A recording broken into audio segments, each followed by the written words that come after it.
Face à face dans l'essai de la semaine entre les deux nouvelles compactes. D'un côté, la Renault Mégane et de l'autre, l'Opel Astra. 5e génération. On retrouve Jean-Pierre Gagic dans le sud avec les deux voitures.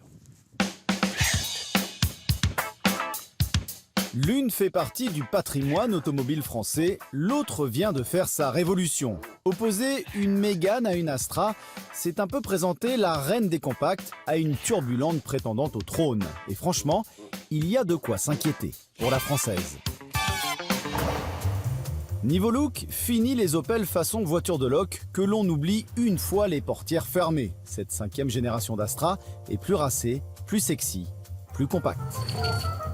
La Mégane est également passée par le chirurgien esthétique.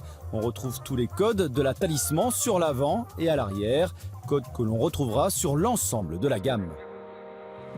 Malgré tout, mettez les deux voitures face à face, elles se ressemblent comme deux gouttes d'eau, notamment au-dessus de la ceinture de caisse. À l'intérieur, l'allemande se la joue connectée à fond. Avec votre téléphone, vous pourrez communiquer avec elle, programmer un trajet depuis chez vous, utiliser du Wi-Fi, ouvrir, fermer les portières, ainsi qu'utiliser un numéro d'urgence relié à un standard dédié en cas de souci. Le tout pour 99 € par an, la première année étant gratuite. Pour le reste, l'allemande progresse absolument partout. Finition, habitabilité. Seul point noir, le coffre, petit pour la catégorie. Dans la Mégane, l'ambiance est plus austère malgré le très impressionnant écran de presque 9 pouces. Les finitions sont plutôt bonnes, mais le tout fait moins chic que dans l'Astra. On est également un peu moins bien installé à l'arrière.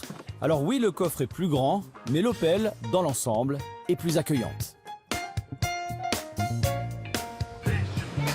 Sur la route, l'allemande nous a également étonnés.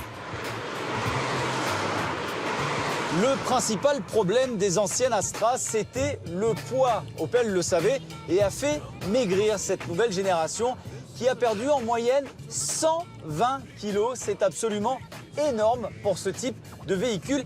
Et du coup, maintenant, on a affaire à une voiture extrêmement précise, très plaisante à conduire. Le petit moteur 4 cylindres, 1,4 litre essence se débrouille comme un chef. C'est vraiment une réussite.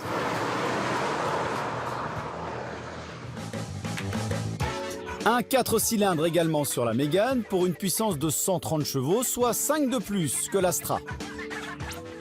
Et pourtant, ce moteur, même s'il est un chouille plus puissant, est beaucoup moins réactif que celui de l'Astra. Mais la Mégane, en général, est un peu moins agréable à conduire que l'allemande, même si elle est un peu plus confortable. Avec ses options, dont l'affichage tête haute qui permet au conducteur de lire la vitesse et la direction sans quitter la route des yeux, la Mégane est facturée 27 600 €. Selon les données constructeurs, elle consomme aux alentours de 5 litres au 100. L'Astra, elle, est un peu plus économe, moins de 5 litres au 100, toujours selon le constructeur. Elle se négocie tout compris à 27 460 €. Des prix relativement proches qui ne feront donc pas la différence à l'achat.